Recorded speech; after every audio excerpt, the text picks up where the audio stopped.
என்னை முதல்ல போட் ஏறி ஊருக்கு அனுப்பிச்சிருக்கேன்னு டெய்லி அழுக ஆரம்பிச்சிட்டார், புலம்ப ஆரம்பிச்சிட்டார். அவர் சொன்ன அவர் சொன்ன ஸ்டேட்மெண்ட்டுக்கு இன்னும் இருக்கார், இங்கே தான் இருக்கார். எங்களுக்கு சராசரி நிலையில் இருக்க முடியல, எங்களுக்கு என்ன வேணும், மது புட்டி வேணும். இந்த அயோக்கிய பயல்களுக்கு இப்போ சாராயில் கரைச்சி கொண்டு கொடுத்துருக்காங்க.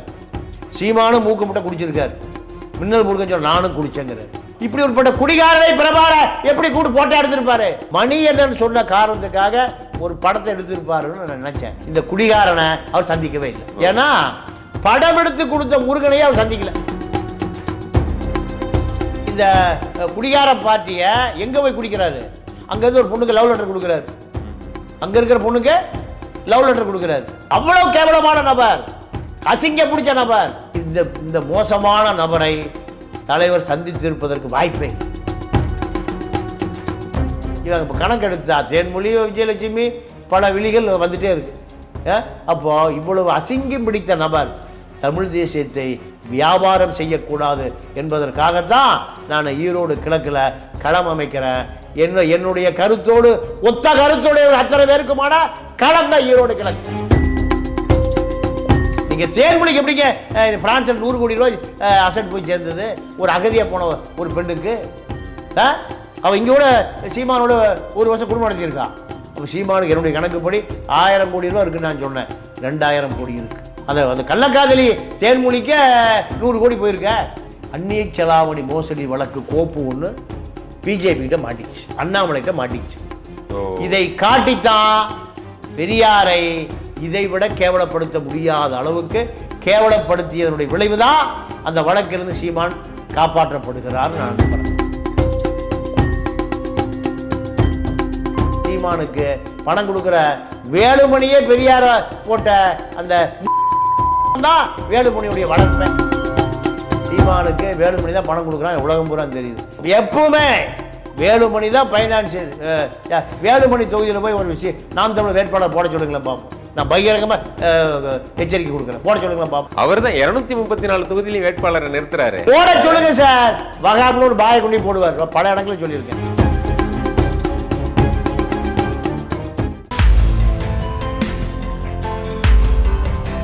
சார் இப்போ பார்த்தோம் அப்படின்னா பொதுவாக இப்போ இடைத்தேர்தல் அப்படின்னாலே ஆளுங்கட்சி தான் வெல்லும் அப்படின்னு ஒன்று வந்து அந்த எண்ணத்துக்கு எதிர்கட்சிகளே வந்துடுறாங்க. எப்படியும் பணபலம், ஆட்சி பலம் எல்லாம் அவங்க கிட்டே இருக்கு, அவங்க தான் ஜெயிப்பாங்க அப்படின்றதுனால பிரதான எதிர்கட்சியான அதிமுக கூட ஈரோடு கிழக்கில் போட்டியிடலை, பாஜகவும் போட்டியிடலை, விஜயனுடைய தமிழக வெற்றி கழகமும் அங்கே போட்டியிடலைன்னு தான் அறிவிச்சிருக்காங்க. இப்படி பார்க்கும்போது நாம் தமிழர் போட்டியிடுறாங்க. அவங்களுக்கும் தெரியும் எப்படியும் வந்து தோல்வி தான், வெற்றி அடைய முடியாதுன்னு தெரியும், இருந்தாலும் போட்டியிடுறாங்க. அப்போ நாம் தமிழர் தோல்வி தான் அடைய போகுதுன்ற பட்சத்தில் நீங்க நாம் தமிழரை எதிர்த்து நிற்க வேண்டியதனுடைய காரணம் என்ன சார்? இல்லை, இப்போ அங்க என்ன நடந்ததுன்னா திமுகவை எதிர்ப்பதற்கு சீமானை முன்னிறுத்தி பிஜேபி ஒரு லாபி பண்ணுச்சு, அண்ணாமலை ஒரு லாபி பண்றாரு. நீங்க விஜய் நிற்காத காரணம் தான், ஏடிஎம்கே நிற்காத காரணம் தான், எல்லா கட்சிகளும் நிற்காததுக்கு காரணம் திமுகவை எதிர்த்து ஒரு பொது வேட்பாளர். நீங்க தமாகவை சேர்ந்த யுவராஜை நிறுத்துவதாக ஒரு திட்டம். சரியா? அப்போ சீமானும் நிற்காம திமுக ஒரே பொது வேட்பாளர் யுவராஜ் அதுக்கு உடன்படலையும். சரி, நான் நிக்கிறேன். யார் சொல்றான்? சீமான். நானே போய் நிக்கிறேன். நல்லா கேட்டுங்க. சீமானே பெரியார் மண்ணில் ஈரோட்ல திமுகவை எதுக்கிறாருன்னா அது ஒரு பெரிய செய்தி. உலகத்துல அது ஒரு பெரிய வரலாற்று கருப்பு சுவடு. பெரியார் இவ்வளவு கேவலமா பேசிட்டு திமுக நீங்க பெரியார் படம் இல்லாம அந்த கட்சி இல்லை. அப்ப திமுகவை எதிர்ப்பதற்கு, பெரியாரை எதிர்ப்பதற்கு பெரியார் மண்ணில யார் நிற்பா? சீமான்.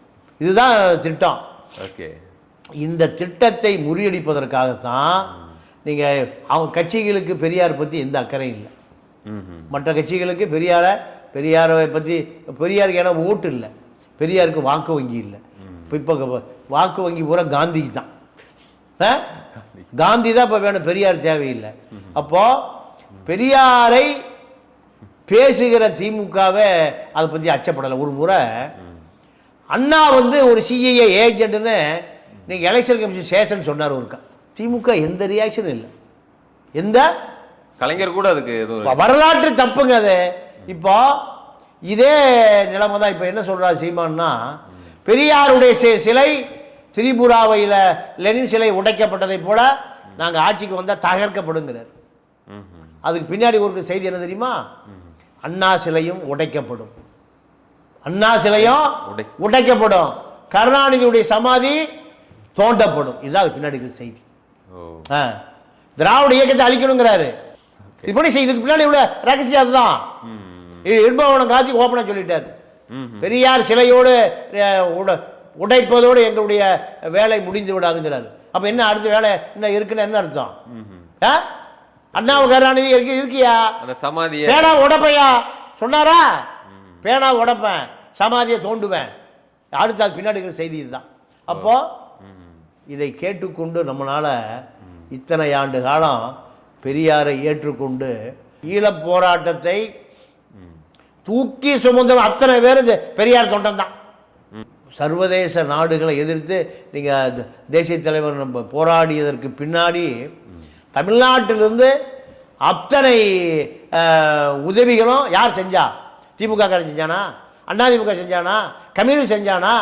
கத்திரிக்காய் செஞ்சானா? எவங்க செஞ்சான்? பெரியார் தொண்டன் தாங்க செஞ்சான். பெரியார் தொண்டன் செஞ்சு பெரியார் தொண்டனுடைய மேடையில தான் இந்த சைமனுக்கு மேடை கிடைச்சிது.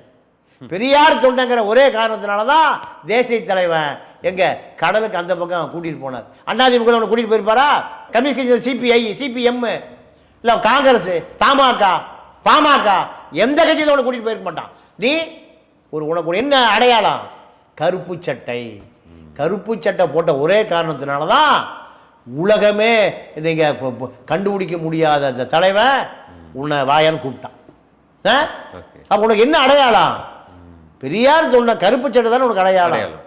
எல்லா கருப்பு சட்டை என்பது மெழுகுபர்த்தி, தன்னைத்தானே உருக்கி கொண்டு சமூகத்துக்காக உழைக்கக்கூடிய ஒரு மாசு மறுபற்ற தொண்டன் தான் பெரியார் தொண்டன். அப்போ பெரியாரை பேசிக்கொண்டு பெரியார் தொண்டனாக இருந்து நீங்கள் நாட்டுக்கு போய் தலைவரோடு இருந்து எல்லா புகழ் வெளிச்சத்தையும் நீ இப்போ அடைந்து இங்கே வந்து அதை எதிர்ப்பதை எப்படி பார்த்துட்டு இருக்க முடியும்? 91 ராஜீவ் கொலை, நானும் செரிப்பு, புதுக்கோட்டை செரிப்பு, நான் கோயம்புத்தூர் ஜெயிலில் அடைபட்டு கிடந்தேன், செரிப்பு திருச்சி ஜெயில் அடைபட்டு கிடந்தேன். என்ன காரணம் தெரியுமா? வருடா வருடம் தேசிய தலைவர் பிரபாகரனுக்கு பிறந்தநாள் போஸ்ட் ஒட்டுவாங்க பசங்க. அப்போ நான் தீகா மாவட்ட செயலாளர், செரிப்பு புதுக்கோட்டை மாநில இளைஞரணி செயலாளர் 91. அப்போ வருஷம் தலைவனுக்கு அந்த வருஷம் ராஜீவ் செத்து போயிட்டார். பசங்க என்ன பண்ணானுங்க? ஆர்வ கோளாறுல அடிச்சு ஓட்டி விட்டானுங்க. எனக்கு தெரியாது, அவன் தீகாக்காரன் சொல்ல முடியுமா? எப்படி சொல்ல அவன் எப்படி காட்டி கொடுக்க முடியும்? திமுக அவன் ஜெயம் தொண்டனில் நின்றுவான், கட்சி ஓட்டி நீக்கிடுவான். நாங்கள் 2 பேரும் நாங்கள் தாயை ஓட்டினோம். சிறையில் போய் தனிமை சிறையில் 3 மாதம் நான் அடைபட்டு கிடந்தேன். 124A 124B என்ன எக்ஸ்புல்சிவ் ஆக்ட், நான் பெயிலபிள் செக்ஷன். சரி, இறந்து போன மாபெரும் தியாகி வக்கீல் ராமதாஸ், தடா பெரியசாமியில் ஆயுள் தண்டையிலிருந்து காப்பாற்றி அவர் தான் பெரியாரின் பெரும் தொண்டை மாயவர் ராமதாஸ். கேள்விப்பட்டிருக்கீங்களா? இதெல்லாம் மறந்துட்டான் மக்கள். இப்போ யாரை தெரியும்னா விஜய், கீர்த்தி சுரேஷ், திரிஷாவும் தான் தெரியுது. இந்த பெரிய மாபெரும் தியாகி யாரு? வழக்கறிஞர் ராமதாஸ். அவரு தான் என்னையெல்லாம் இந்த காப்பாற்றுனது. இப்படி பல தியாகங்களை செஞ்சு கடந்து வந்திருக்கோம். வந்தவனையுமே விஜயலட்சுமி வீட்டில் போய் உட்காந்து அரசியல்லாம் பண்ணலை, தேன்மொழி வீட்டில் போய் அரசியல்லாம் பண்ணலை. அப்போ இதையெல்லாம் பார்த்து கொண்டு 65 வயசு 10 நாள் ஹோட்டல் சாப்பாடு, கொசுக்கடி, பழைய வீட்டில் தான். அவரை குறையெல்லாம் சொல்ல முடியாது. கொசு பேட்டை எடுத்து கொசு அடித்து கொசு வச்சு பற்ற வச்சு ஒரு வாரம் அப்படி தான் தூங்கணும். என் கூட செல்வகுமார் ஒரு நண்பர். வீட்டில் மெட்ராஸில் ஏசி போட்டுட்டு ஓசியில் சாப்பிட படுக்க முடியாதா? முடியல. நம்ம இழுத்து கொண்டு போகுது ஈரோடு. அங்கே போன பிறகு பழைய நண்பர்கள் எவ்வளவு ஆர்வம். அந்த மனோகரா ஹோட்டல் முதலாளி, ஏங்க 3 நேரம் சாப்பிட்டுங்க எலெக்ஷன் முடிவு வரைக்கும், எத்தனை வந்தாலும் சரி பெரியாரோட ஜோர் போடுறாங்க. ஒரு ஹோட்டல் வந்தாலும் சொல்கிறாங்கன்னா எவ்வளோ உணர்வோடு இருக்கிறார் பாரு. இப்படி பல பேரை பார்க்க முடிஞ்சது. சார், இந்த நேரத்தில் இன்னொரு கேள்வி உங்கள்கிட்ட கேட்கணும். இயக்குனர் சீமான் அவர்கள் ஆரம்பத்தில் அவருக்கு முதன்முறையாக மேடை கொடுத்ததா இருக்கட்டும், அவருக்கு மைக் கொடுத்ததா இருக்கட்டும், இது எல்லாமே வந்து பெரியாருடைய மேடை அப்படின்றது தான் நீங்களும் சொல்கிறீங்க, எல்லாருமே சொல்கிறாங்க. அவருக்கு முதல்ல மேடை மைக் கொடுத்தது எல்லாமே அப்படின்றது. அவருமே வந்து அப்படி அந்த மேடைகளில் பேசும்போது தன்னை ஒரு பெரியாருடைய பேரன் அப்படின்லாம் சொல்லியிருக்காரு. தன்னை அதாவது பெரியாருடைய உணர்வு பேரன், நான் உறவு பேரன்ல உணர்வு பேரன்லாம் சொல்லியிருக்காரு. அப்போ EVKS இளங்கோவன்லாம் கமெண்ட் பண்ணது அந்த மாதிரியானதை பார்த்துருக்கோம். அப்படி அவருக்கு பெரியார் மேலே ஒரு பற்றும் ஈடுபாடும் இருந்த காலகட்டத்தை வந்து பார்த்துருக்கோம். அது ஒரு கட்டத்தில் வந்து ஈழத்தில் ஒரு போர் நடக்கும்போது அந்த இறுதி யுத்தத்தில் நடந்த துயரத்தில் இங்கே இருக்கக்கூடிய ஆளுங்கட்சிகள் மீது ஒரு கோபம் வர்றதுன்றது இயல்பான ஒன்று. அது திமுக மீதோ காங்கிரஸ் மீதோ அவருக்கு ஒரு கோபம் வருது, அந்த கட்சிகளை அவர் வந்து சாடுறாரு, விமர்சிக்கிறார் அப்படின்றதெல்லாம் வந்து புரிஞ்சு கொள்ளக்கூடியதாக இருக்குது. அப்புறம் அவர் பெரியாரை விமர்சிக்கிற கட்டத்துக்கு போகும்போது அவர் தமிழ் தேசியம் வெர்சஸ் திராவிடம்ங்கும்போது அவர் தமிழ் தேசியத்தை பேசும்போது கொஞ்சம் பெரியார் மீது உள்ள முரண் விமர்சனங்கள் வைக்கிறார் அப்படிங்கிறதையும் புரிஞ்சுக்க முடியுது. ஆனால் அதுக்கு அடுத்ததாக நீங்கள் சொல்லிட்டு இருக்கும்போது கூட சொன்னீங்க, ஒரு RSS பாஜக கூட இங்கே பெரியார் மீது அப்படி ஒரு குற்றச்சாட்டை வைக்கிறதுக்கு கொஞ்சம் அஞ்சுவாங்க அப்படின்ற மாதிரி. அப்படி ஒரு குற்றச்சாட்டை விமர்சனத்தை வந்து பெரியார் மீது திடீர்னு சீமான் அவர்கள் வைக்கிறார் அப்படின்னா அதற்கு என்ன காரணமாக இருக்கும்னு நினைக்கிறீங்க? ஒரு காலத்தில் பெரியார் மீது அப்படி பெற்றுக்கொண்டவர் கருத்து முரண் இருந்தால் கூட இப்படி ஒரு குற்றச்சாட்டு விமர்சனத்தை அவர் வைக்க வேண்டிய காரணம் என்ன? இதற்கு வேற ஏதாவது பின்னணி இருக்கும்னு நினைக்கிறீங்களா? அதை பற்றி சொல்லுங்கள் சார். 15 ஆண்டு காலமாச்சு இந்த நாம் தமிழர் இயக்கம். 15 ஆண்டு காலமாக முழுமையாக தமிழ் தேசியத்தை எடுத்துக்கொண்டு போயிருந்தா 2 கோடி ஓட்டு வாங்கியிருக்கலாம். எவ்வளோ ஓட்டு? 2 கோடி. திமுகவுக்கே 1 கோடி, அதிமுகவுக்கு 1 கோடி ஓட்டு தான் நிரந்தர ஓட்டு. நீங்கள் இந்த திமுக அதிமுக அல்லாத வாக்கு சதவீதம் நீங்கள் 1.5 கோடி ஓட்டு இருக்கு. இந்த 1.5 கோடி ஓட்டு 30% ஓட்டு இருக்கு. இது 20, இது 20, 40, அது ஒரு 30, 70. மொத்தம் போலாங்களே தமிழ்நாடு 70 தான். இந்த 30% எந்த பக்கம் சாயுதம் அங்கே தான் நாற்காலி கிடைக்கும், முதலமைச்சர் நாற்காலி கிடைக்கும். இதான் தமிழ்நாட்டு அரசியல். இந்த 30% யாருன்னு கேட்டிங்கன்னா திமுக அதிமுக அல்லாத SC BC மைனாரிட்டி, தாழ்த்தப்பட்ட மக்கள், சிறுபான்மை முஸ்லீம் கிறிஸ்துவ மக்கள், கம்யூனிஸ்டுகள், பெரியாரிஸ்டுகள், வைகோ, வேல்முருகன், இப்படி ஏறக்குறைய இந்த லெஃப்ட் கம்யூனிஸ்ட் ரைட் கம்யூனிஸ்ட் இதெல்லாம் சேர்த்து 30% இருக்கு. இந்த 30%ம் திமுக அதிமுக மேலே அதிருப்தியாக இருக்கு. அப்போ இவர்களுடைய நோக்கம் என்னன்னு கேட்டிங்கன்னா தமிழ் தேசிய அரசியல், தமிழர்களுக்கான அரசியல் யாராவது செய்வாங்களான்னு மக்கள் தேடுறான், இளைஞர்களும் தேடுறான். இது எப்போ கோபம் அதிகமாச்சுன்னா 2009 ஈழ போராட்டத்தில் டெல்லிக்கு பயந்து கருணாநிதி சரண்டர் ஆகிட்டார். அதிமுக அப்படியே RSS கட்டுப்பாட்டுக்கு போயிடுச்சு. அதிமுக RSS ஷோ என்ன சொல்கிறாரோ, குருமூர்த்தி என்ன சொல்கிறாரோ அதான் ஜெயலலிதா சொல்லும். யுத்தம் நடந்தால் மக்கள் சாவத்தான் செய்வான். இது ஷோவுடைய வாய் தான் ஜெயலலிதா. திமுக ஆட்சியை காப்பாற்றுவதற்கு எதை வேணாலும் இழப்பாங்க, ஆனால் ஆட்சி இழக்க மாட்டேன்னு திமுக. அப்போ அதில் கோபமடைந்த இளைஞர்கள் தான் நேர சீமாங்கிட்ட 8% போனான். இந்த 8%ஐ 18 ஆகி 28 ஆகி 38 ஆகி இருக்க முடியும். சீமானுக்கு அது நோக்கம் இல்லை. சீமா எங்கே போய் சரண்டர் ஆனார்னா அதிமுக நடராஜன் கிட்ட முதல்ல 20 கோடி ரூபா வாங்குறாரு. 20 கோடி. இலை மலர்ந்தால் ஈழம் மலர். இதை சொல்றதுக்கு 20 கோடி. முத்துக்குமார் 10 கோடி, சீமா 10 கோடி. முத்துக்குமார் சவுத்தில், இவர் நார்த்தில் 20 கோடி ரூபா முதல்ல வான லஞ்ச பணம். இந்த தமிழ் தேசியத்தை அடமானம் வச்சு சசிகலா வீட்லையும் நடராஜன் வீட்லையும் வாங்கினது 20 கோடி ரூபா. ருசி கண்டாச்சு. இன்னைக்கு வரைக்கும் இந்த 20 கோடி 1000 கோடியாக மாறிடுச்சு. நீங்கள் சீமானுடைய காதலி மனைவின்னு வச்சுக்கலாம், யார்? விஜயலட்சுமி. விஜயலட்சுமி சொல்லுது,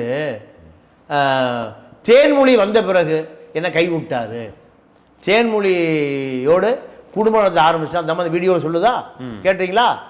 இந்த தேன்மொழியா கயல்விழி மனைவி, அதை நீங்கள் காளிமுத்துடைய மகள் கயல்விழி, அது அல்ல, அது நம்ம சகோதரி தனி. தேன்மொழி ஒரு ஈழத்தமிழச்சி.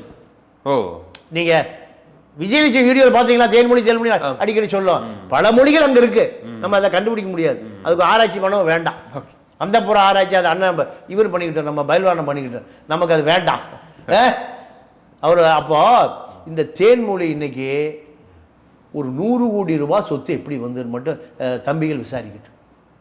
தேன்மொழி 2009 யுத்தம் நடந்த பொழுது அகதியாக வந்தது. இவர் ஈழத்துக்கு போயிருக்கும்போது தேன்மொழி அங்கே சந்திக்கிறார். எங்க அப்போ அந்த அம்மா ஒரு ஊடக தொடர்புல வேலை பார்த்த ஒரு பெண்ணு தான் தேன்மொழி. அதை அவர் லவ் பண்ணுறாரு, ப்ரொப்போஸ் பண்ணுறாரு, கல்யாணம் பண்ணுங்கிறாரு. அவங்க என்ன பண்ணாங்க, ஏண்டா யுத்தம் நடந்துட்டு இருக்குது, சாவாக நடக்குது, இங்கே போய் காதல் கல்யாணம் இதுக்கெல்லாம் நேரம் இல்லைன்னு அனுப்பிச்சி விட்டுறாங்க இவரை. இப்போ நம்ம நடராஜ் சொல்கிற மாதிரி தான், நான் தாங்க வெட்டி விட்டுனேன். ராஜ்குமார் சார், ராஜ்குமார் சொல்கிற மாதிரி தான். அப்போ இந்த தேன்மொழியை நீண்டகால தொடர்பில் இருந்து இப்போ 2009க்கு பிறகு அகதியா தாய்லாந்து கூட்டிட்டு வர்றாரு. யாரு? இந்த சீமா. தாய்லாந்து கூட்டிட்டு வந்து அவர்களுடைய அப்பா அம்மாவையும் தாய்லாந்து கூட்டிட்டு வர்றாரு. இந்த பெண்ணை கொண்டு வந்து மெட்ராஸ் வச்சுக்கிறார். யார? தேன்மொழி. அவங்க அப்பா அம்மா 2 பேரும் தாய்லாந்துலேருந்து சென்னை வராங்க. இந்த தேன்மொழி குடும்பத்துக்கு இவர் தான் வீடு எடுத்து கொடுத்து அவர்களை வச்சிருக்காரு. இந்த தேன்மொழி என்ன பண்ணுதுன்னா, அப்பா அம்மா 2 பேரையுமே அமெரிக்கன் கிரீன் கார்டு ஹோல்டராக மாற்றி அமெரிக்காவில் கொண்டு செட்டில் பண்ணுது. தேன்மொழி இத்தனை கோடி பணம் ஏது. அகதியாக வந்த பெண்ணுக்கு அமெரிக்காவில் கிரீன் கார்டு வாங்கணும்னா கோடிகள் இருந்தால் தான் கொடுப்பாங்க. இதெல்லாம் சீமானுடைய பணம் தான். இந்த முடிச்சுக்க என்ன இருக்கு. அப்போ அந்த அவங்க 2 பேரும் அமெரிக்காவில் தம்பிகள் இதை விசாரிக்கட்டும், பொய்யா என் மேலே வழக்கு போடணும்.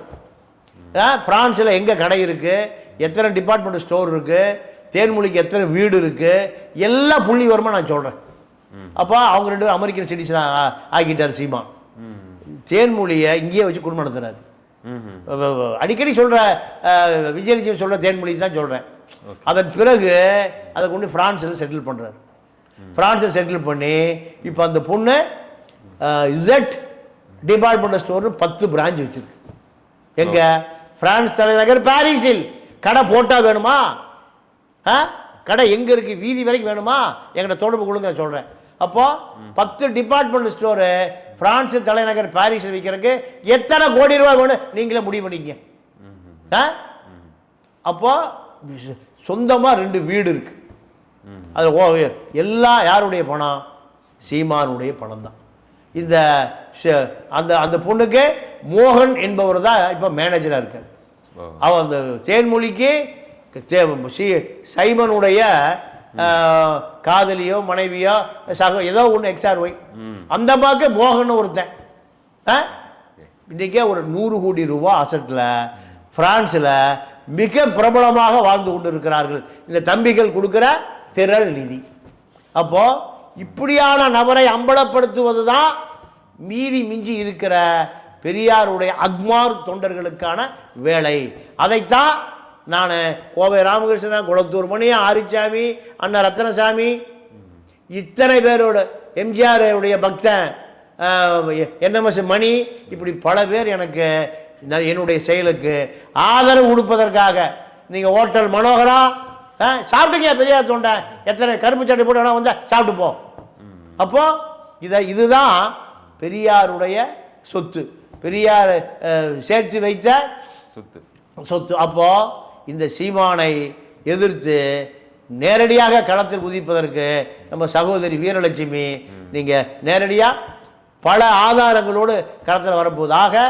நீங்கள் 23 தேர்தல் முடியிருக்கிற 3 தேர்தல் 10 நாட்கள் ஈரோடு நீங்கள் கள நிலவரம் என்பது எல்லா பாதியும் ரோமை நோக்கிங்கிற மாதிரி திராவிட பெரியார் தொண்டர்கள் திராவிடங்கள தோழர் அத்தனை பேருடைய களம் ஈரோடு கிழக்கை நோக்கி. இப்போ சீமான் எப்படி பெரியார் மீது விமர்சனத்தை வச்சுட்டு இருக்காரோ அது போல இப்போ சீமான் மீதும் ஒரு பலமான ஒரு குற்றச்சாட்டு விமர்சனம் இருந்திருக்கு அப்படின்னு சொல்லலாம். அது குறிப்பாக நீங்கள் சொன்னது தான், தேசிய தலைவர் அவர்களை அங்கே ஈழத்தில் அவர் சந்திக்கவே இல்லை, அது ஒரு அது ஒரிஜினல் புகைப்படம் கிடையாது, எடிட் செய்யப்பட்டதுன்னு இப்போ அண்மையில் இயக்குனர் சங்ககிரி ராஜ்குமார் அவர்கள் ஒரு பதிவிட்டார். அதுதான் பெரிய பரபரப்பாக பேசப்பட்டு இருக்கு.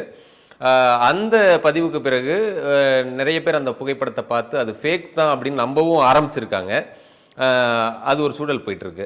ஆனால் உங்களுக்கு இந்த விஷயத்தில் நீங்கள் குளத்தூர் மணி உங்கள்ட்ட பழகினவங்க, ஒரு மூத்த பத்திரிகையாளர், அந்த காலகட்டத்தில் நீங்கள் எல்லாரோடையும் பயணிச்சிருக்கீங்க.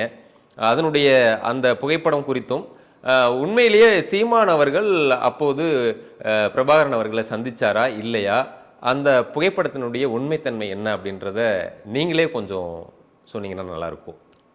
குளத்தூர் மணியன்னு அனுப்பிச்சது எனக்கே தெரியும். நானும் அந்த நேரத்தில் இலங்கையில் தான் இருந்தேன். என் பாஸ்போர்ட் எங்கே இருக்கு பார்த்துக்க, இந்த வச்சிருக்கேன் பாஸ்போர்ட்டை எது பார்த்துங்க. இலங்கைக்கு நான் போனது சீல் இருக்கு பார்த்துங்க. அப்போ நான் இதில் ஃபேக்குன்னு உள்ளே போலினா குளத்தூர் மணியன்னு சொன்னால் எது வேணால் நடக்கும். கடைசி வரை ஈழத்துக்கான அத்தனை உதவிகளையும் செய்து கொண்டிருந்தவர் யாரு? குளத்தூர். ராஜீவ் கொலை கேஸ் உட்பட அத்தனை வழக்கிலையும் அவர் குற்றவாளியாக சேர்க்கப்பட்டு தான் தப்பிச்சு வந்தார். அப்போ சரி மணியன் அனுப்பிச்சா தலைவர் சந்திச்சிருப்பான்னு நினைச்சேன். ஆனா நடுவில் நான் ஒருத்தரை சந்திச்சேன். அவர் ஒரு சினிமா இயக்குனர் மின்னல் முருகன், உங்களுக்கு நம்பர் தரேன், நீங்க கூப்பிட்டு பேசுங்க. அவர் சொன்னாரு சீமானத்தான் முதல்ல படம் எடுக்கிறதுக்கு என்ன எல்லாளர்னு படம் எல்லாளர், ஆமா எடுக்கிறதுக்காக கூப்பிட்டாங்க. கடைசியில் இவர் பயந்து முடியாதுட்டார் சீமான். ஆமா. அப்போ அதுக்கு பிறகுதான் என்ன கூப்பிட்டாங்க, நான் அந்த படம் முழுக்க எடுத்து கொடுத்தேன். எடுத்து கொடுக்கும்போது 17 நாள் என்னுடைய அறையில் தான் இருந்தார். யார் சொன்னா? மின்னல் முருகன். யாரு அவருடைய அறையில் இருக்கிறது? சீமா. ஓ, 2 பேரும் ஒரே அறையில் இருந்திருக்காங்க. Okay okay. அப்போ யுத்தம் நடந்துட்டு இருக்கும்போது என்ன முதல்ல போட் ஏறி ஊருக்கு அனுப்பிச்சிருக்கேன்னு டெய்லி அழுக ஆரம்பிச்சிட்டார், புலம்ப ஆரம்பிச்சிட்டார். அவர் சொன்ன சீமா அவர் சொன்ன ஸ்டேட்மெண்ட் இன்னும் இருக்கார், இங்கே தான் இருக்கார், வேற ஜப்பான் படம் போல. எல்லாளன் படத்தினுடைய இயக்குனர் மின்னல் முருகன். அப்போ அவங்க சொன்னாங்களா, 2 பேரும் சொல்றாங்க இவங்களுக்கு பொறுப்பாக இருக்கு புலிகள்கிட்ட, எங்களுக்கு ரொம்ப பயமாக இருக்குது, எப்போ வேணாலும் குண்டு விழுகும், ரத்தம் சதை பிண வாடை. முருகன் சொன்னது. அதனால எங்களுக்கு சராசரி நிலையில் இருக்க முடியல, எங்களுக்கு என்ன வேணும், மது புட்டி வேணும். உடனே புலிகள் இயக்கம் எவ்வளோ பெரிய இந்த அயோக்கிய பயல்களுக்கு சாராயில் கரைச்சி கொண்டு கொடுத்துருக்காங்க. சீமானும் மூக்க முட்டை குடிச்சிருக்காரு, மின்னல் முருகன் சொல்ல நானும் குடிச்சேங்கிறார். அப்போ இப்படி ஒருப்பட்ட குடிகாரனை பிரபார எப்படி கூட்டு போட்டோ எடுத்திருப்பாரு. நான் என்ன நினைச்சேன்னா, சரி கிளம்பி போயா, இடத்த காலி பண்ணியா, போட்டு அடுத்த போட்டு ஏற்றி விட்டுருக்கேன் அப்படின்னு சொல்லியிருப்பாங்க. ஆனால் மணி என்னன்னு சொன்ன காரணத்துக்காக ஒரு படத்தை எடுத்திருப்பாருன்னு நான் நினைச்சேன். இப்போ அதுவும் ஃபேக். அப்ப அந்த சந்திப்பு நிகழ்ந்ததா இல்லையா? அவ்வளோ பொய்யே. நான் சீமா ஃபேக் எனக்கு தெரியும், சீமா கதையே ஃபேக்கு அது தெரியும். ஆனால் மணிகண்டன் அனுப்பிய காரணத்தினால அவர் சரி ஒரு போட்டோ எடுத்துங்க அப்படின்னு அனுமதிச்சிருப்பார்னு நான் பார்த்தேன். இந்த குடிகாரனை அவர் சந்திக்கவே இல்லை. ஏன்னா படம் எடுத்து கொடுத்த முருகனையே அவர் சந்திக்கல. ஓ, எல்லாளன் படத்தினுடைய இயக்குனர் முருகன் அவர்களே அவர் சந்திக்கல. அப்படின்னா இந்த குடிகார பார்ட்டியை எங்க போய் குடிக்கிறாரு? அங்க இருந்து ஒரு பொண்ணுக்கு லவ் லெட்டர் கொடுக்குறாரு, அங்க இருக்கிற பொண்ணுக்கு லவ் லெட்டர் கொடுக்குறாரு. ஈழத்துல அந்த பொண்ணு சொல்லுது, எங்களுக்கு அதுக்கெல்லாம் யோசிக்க நேரமே இல்லை, யுத்தம் நடந்து கொண்டு இருக்கிறது, எங்கு பார்த்தாலும் மனித உடலா கிடக்கு, இதில் எப்படி நான் காதல் வயப்பட முடியும், வாய்ப்பே இல்லைங்குது. இல்லை நான் கட்டி இப்படியே கூட கூட்டிட்டு போறேங்கிறார். அவ்வளவு கேவலமான நபர், அசிங்க பிடிச்ச நபர். யுத்தம் நடக்கும் போதும் இவர் வந்து காதல் பண்றாரு, குடிக்கிறாரு. நேர சேர குடிச்ச சாட்சியோட சொல்றேன் சார். நான் சொல்றேன் எதுவுமே காதால் கண்ணால் கத்திரிக்காயெல்லாம் இல்லை, நேரடியா நான் பார்த்து சார் ஆதாரமே வச்சிருக்கேன். தேன்மொழிக்கு எப்படி 100 கோடி வந்தது? அவ கள்ளக்காதல மோகனுக்கு இசட் டிபார்ட்மெண்ட் ஸ்டோர் 10 கடை எப்படி வந்தது? பாரிஸ் டவுன்ல நம்ம பாரிஸ் கடை வைக்க முடியாது சார். இது எங்க பிரான்ஸ் எல்லாம் பாரிஸ்ல 10 கடை. அது என்ன அந்த தேன்மொழி அங்க என்ன பண்ணிட்டு இருக்காமா, இந்தியாவில் வந்து காலாவதியான பொருட்களை இறக்குமதி செய்யறது. இங்க கெட்டு பூச்சி தள்ளுறாங்கல்ல, அதை அங்க இறக்குமதி செஞ்சு அதுல புது ஸ்டிக்கரை ஒட்டி விற்கிற வேலை தான் அங்கே நடந்துட்டு இருக்கு. ஏன்னா இப்போ பொங்கலுக்கு பச்சரிசி, வெல்லம், சர்க்கரை, முந்திரி பருப்பு அது இதுன்னு போட்டு $8 விற்கிறாங்களாம் எல்லா கடையிலையும். இவங்க கடையில் $4.5 $4 யூரோவா. அப்படி பாதி விலை கிடைக்கும், மக்கள் கூட்டமாக வாங்குறான். எல்லாம் கெட்டு போனது. எக்ஸ்பீரியன்ஸ். அப்போ இப்போ வெள்ளைக்காரன் ஒரு மாதத்துக்கு மேலே எந்த பொருளையும் சாப்பிட மாட்டான், நம்மளால் ஒரு வருஷம் வச்சு சாப்பிடுவான். ஆமாம். இங்கே மனுஷ உயிர் வந்து எலி உயிரை விட மருந்து கம்பெனி முதல்ல எலிக்கு போட்டு டெஸ்ட் பண்ணுவான். எலியை விட சீப்பாக ஆளே கிடைக்கிறான். 500 குவார்டரை கொடுத்தா கிட்னி வேணாலும் தந்துடுவான், லிவர் வேணாம். நீங்கள் எனக்கு தெரிஞ்சு ஒரு 30-40 வருஷத்துக்கு முந்தைய சென்னை வந்த புதுசில் ரத்தத்தை குடிச்சிட்டு ரத்தத்தை விற்றுட்டு 500 வாங்கி கொண்டு சரக்கு அடிக்கிற ஆள்லாம் பார்த்துருக்கேன். ரிக்ஷா காரனுங்கள சரக்கு அடிக்க காசு இல்லைன்னா கை நடுக்கும். என்ன பண்ணுவான்? ரத்தம் ஒரு பாட்டில் விற்பான் 500 1000 ரூபாய்க்கு. விற்றுட்டு என்ன வாங்கி அடிப்பான்? சாராயம் அடிப்பான். அதே நிலைமை தான். அப்போ இந்த கெட்டுப்போன பொருள்களை விற்கக்கூடிய கடை தான் தேன்மொழியும் கள்ளக்காதலன் மோகனம் பல டிபார்ட்மெண்ட் ஸ்டோர் நடத்துகிறாங்கன்னா எல்லாம் சீமானுடைய காசு, சீமானுடைய காசு. நீங்கள் டிஆர்டி ரேடியோ இருக்குங்க, அந்த ரேடியோவுக்கு ஒரு நேர்காணல் கொடுக்கறதுக்கு போகிறாரு முத்துக்குமார் செத்து போய் நான் சாட்சியில். இப்போ ஃப்ரான்ஸில் இருக்கார் ஒருத்தர், அவர் சொன்னார் குடிச்சிட்டு வாந்தி எடுத்து எங்கே எல்லா சாட்சி நான் சொல்றது உயிருள்ள சாட்சி, உயிரற்ற சாட்சியில இல்லை. நான் சொல்ற சாட்சி உயிருள்ள சாட்சி. என்ன குடிச்சிட்டு வாந்தி எடுத்து அவன் கேட்க இவர் சம்மந்தமெல்லாம் பதில் சொல்லி டிவி இதை ரேடியோ பேர் கிட்டு போயிடணும். ஏப்பா நீ படுத்துக்கப்பா அங்கே வாந்தி எடுத்து அது மேலே படுத்து கிடந்து யாரு? நான் சொல்ற சீமா. இவன் எப்படிங்க தமிழ் தேசியத்தினுடைய தலைவன்? எவ்வளோ பெரிய தலைவர்லாம் அங்கே தோண்டியிருக்கான். ரெட்டமலை சீனிவாசன், கக்கன், காமராஜ், ஜீவா, இப்படி தியாகம்லாம் எவ்வளோ பெரிய தியாகம். இவங்க இப்போ கணக்கெடுத்தா தேன்மொழி, விஜயலட்சுமி பல விழிகள் வந்துட்டே இருக்கு. அப்போ இவ்வளவு அசிங்கம் பிடித்த நபர் தமிழ் தேசியத்தை வியாபாரம் செய்யக்கூடாது என்பதற்காகத்தான் நான் ஈரோடு கிழக்கில் களம் அமைக்கிறேன். என்னுடைய கருத்தோடு ஒத்த கருத்தோடைய அத்தனை பேருக்குமான களம் தான் ஈரோடு கிழக்கு. ஈரோடு கிழக்கு என்பது என்னை மட்டுமல்ல பல ஆயிரக்கணக்கான பெரியார் உணர்வாளர்கள் தமிழ் தேசிய உணர்வாளர்கள் கூடுகிற இடமாக அதை நான் உருவாக்கி கொடுத்துருக்கேன். இப்போ சீமான் அவர்கள் அந்த தேசிய தலைவரை சந்தித்த புகைப்படம் அப்படிங்கிற அந்த சர்ச்சையெல்லாம் தாண்டி அவர் அந்த ஒரு புகைப்படத்தை தான் வெளியிட்டார். ஆனால் அதுக்கு பிறகு அவர் சொன்ன இதெல்லாம் பார்த்தீங்கன்னா நான் அவர் கூட எப்படி வந்து அங்கே இருந்தேன், எப்படி என்னை வந்து உபசரித்தாங்க, உணவுகள் எப்படி பரிமாறினாங்க, இந்த மாதிரி நிறைய விஷயங்களை வந்து வெளியில் வந்து பகிர்ந்துக்கிறதையும் பார்த்தோம். உண்மையிலே இதுக்கு முன்னாடி பார்த்தோம் அப்படின்னா வைகோ அவர்கள் வந்து அங்கே போய் பிரபாகரன் அவர்கள் சந்தித்ததை இப்போ பார்த்தா கூட அது யூடியூப்லாம் வந்து அந்த காணொலி வீடியோலாம் இருக்கிறத வந்து பார்க்க முடியுது. ஆனால் சீமான் அவர்கள் ஒரே ஒரு புகைப்படத்தை தான் வெளியிட்டிருக்காரு. அவர் ஒருவேளை வந்து தேசிய தலைவர் அவர்களை சந்திச்சிருந்தா அந்த ஒரு புகைப்படம் மட்டும் இல்லாமல் சில காணொலியையும் வீடியோவையும் வெளியிடலாம் அப்படின்னு சொல்லி சிலர் கேட்குறாங்க. ஆனால் அப்படி எதுவுமே இது வரைக்கும் சீமான் தரப்புலேருந்து வெளியிடப்படாததுனால இந்த சந்திப்பு அப்படின்றது வந்து ஒரு சந்தேகத்துக்குரிய ஒன்றா இருக்குது அப்படின்றதையும் எல்லாரும் இப்போ பேச ஆரம்பிச்சிருக்க மாதிரி ஒரு சூழல் போயிட்டு இருக்குது. நீங்கள் இதை எப்படி பார்க்குறீங்க? 100% நடக்கல. நான் சொன்னேன், இப்போ நான் நடக்கலைன்னு சொன்னேன். ஏன்னா எனக்கு சீமான் மேலே நம்பிக்கை இல்லை. மணி என்னன்னு சொன்னால் தலைவர் சந்திச்சிருப்பான்னு நினச்சேன் நான். அதனால தான். ஏன்னா மணி என்ன சொல்லலைன்னா இந்த ஆள் கடல் தண்ணியில் தண்ணி கால் வச்சிருக்க முடியாது. கடல் தண்ணியிலேயே இவர் எப்படி ரூட்டில் எந்த ரூட், அதாவது பெங்களூர்லேருந்து கொழும்புக்கு ஏற்றி விட்டது யாருன்னு கேட்டிங்கன்னா நம்ம பெங்களூர் கணேசன். போர்க்களத்தில் ஒரு படம் எடுத்தார்ல அவரு தான் எங்க பெங்களூர் ஏற்றி விட்டது.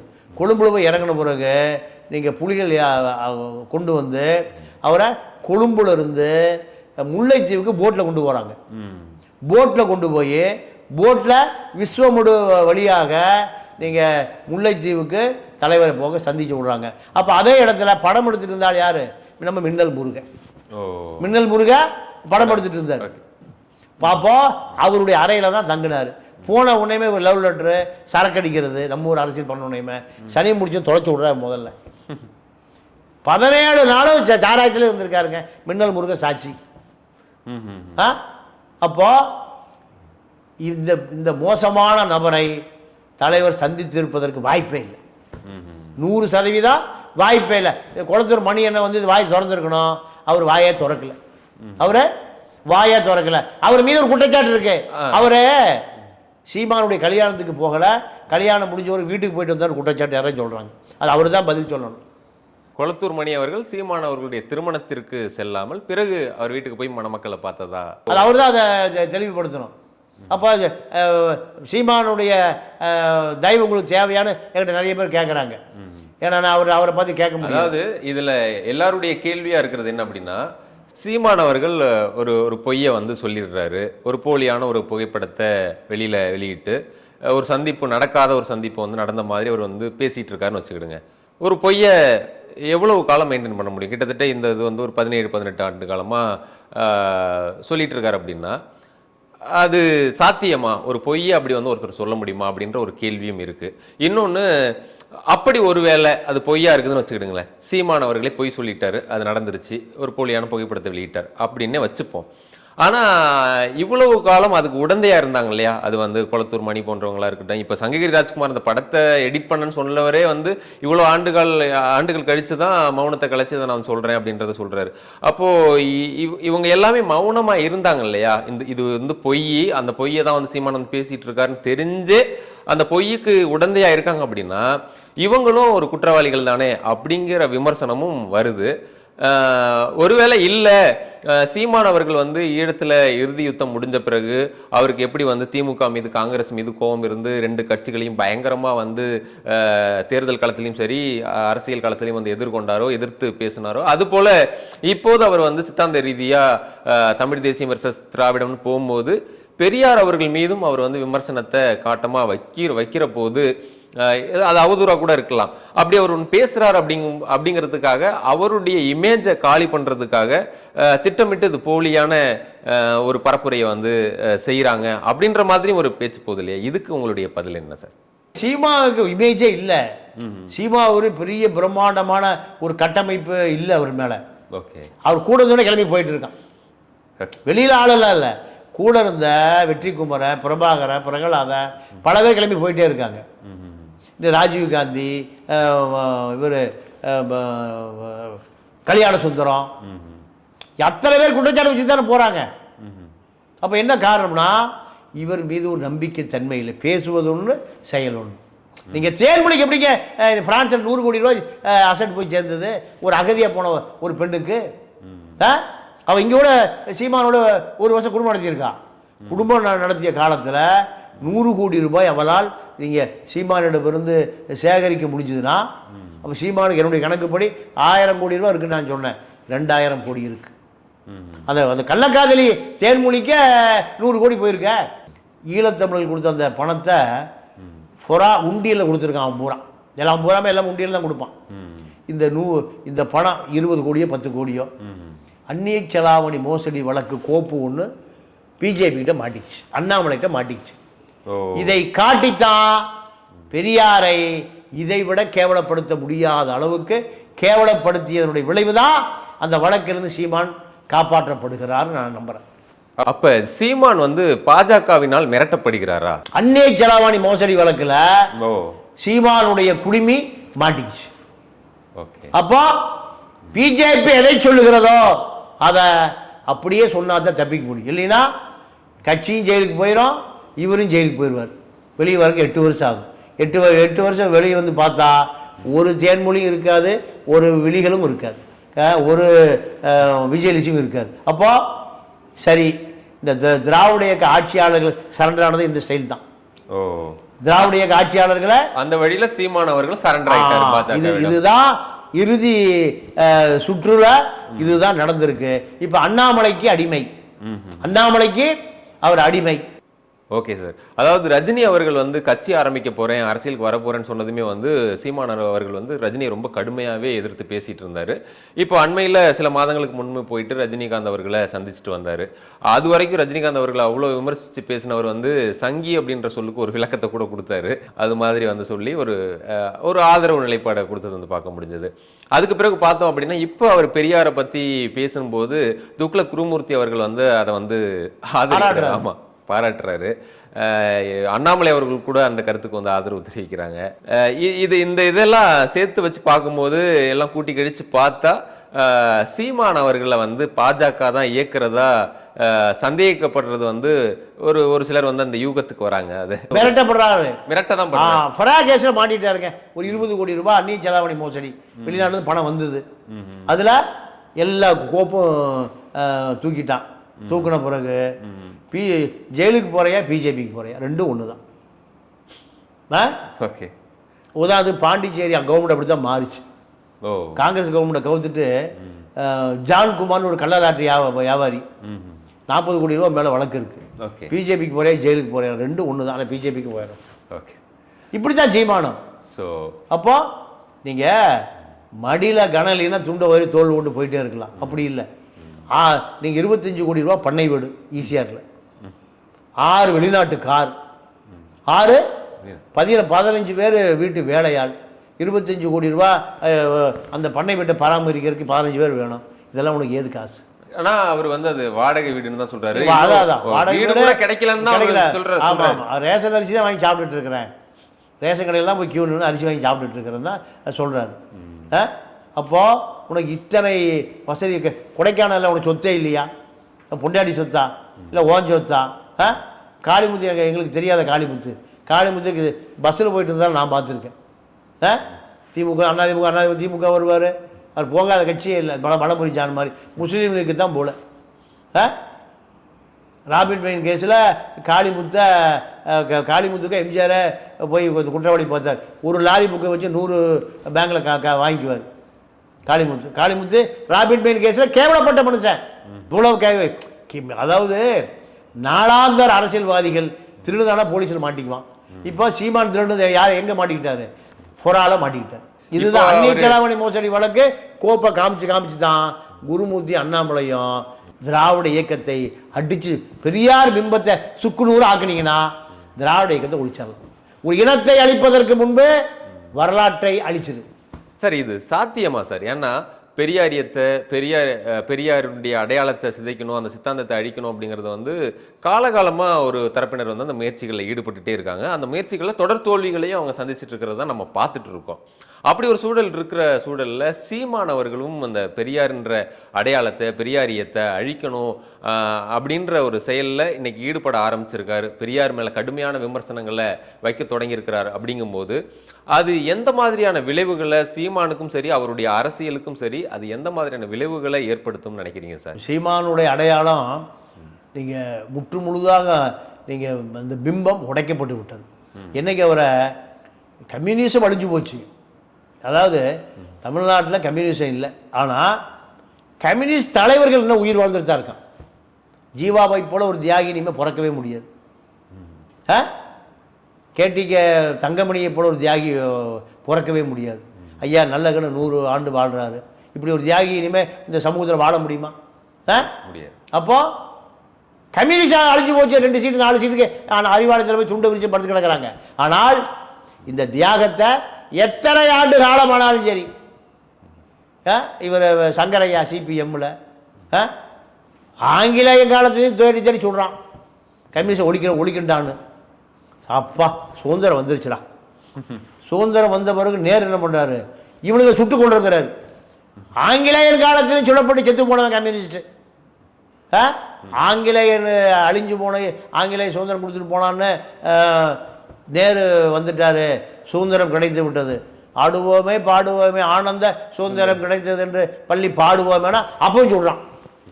இப்படிப்பட்ட தியாகம் பண்ண கம்யூனிஸ்டுகளை தூக்கி எரிஞ்சிட முடியுமா? அதை விட அந்த அளவுக்கு தியாகம் செய்த இயக்கம் பெரியார் இயக்கம். சாதி ஒழிப்பு போராட்டம் 1954 ஜெயிலுக்குள்ளேயே செத்து போய் பாடியை கூட கொடுக்காம எங்கே புதைச்சான்? ஜெயில் சுடுகாடா மாறிய இயக்கம் திராவிட இயக்கம். அப்படி மாறிய பின்னார் தான் இன்னைக்கு திமுக அதிமுக 2 கட்சி இன்னைக்கு தமிழ்நாட்டில் பல ஆயிரம் கோடி சொத்து சேர்த்து கள்ள முதலாளியாக மாறி இருக்கான். எல்லாம் தமிழன் தானே. பெரியாரை நீங்கள் தெலுங்க நாயக்கன் கீக்கன்னு நாலாந்தரமாக பேசுகிற சைமனை பார்த்து கேட்குறேன். ஏன்டா 1 லட்சம் பேர் அதிமுக இருக்கிற பூரா நான் ஆந்திராக்காரனா? திமுகலாம் பஸ் ஸ்டாண்டில் படுத்து கிடந்த கூட எல்லாம் எம்பி எம்எல்ஏன்னு எவ்வளோ வச்சுருக்கான்? ஜெகத் ரட்சகெல்லாம் 1 லட்சம் கோடி வச்சுருக்கான். அவன் யார்? வன்னியன் தானே. பெரியார் அந்த வன்னியனுக்காகத்தானே போராடினார்.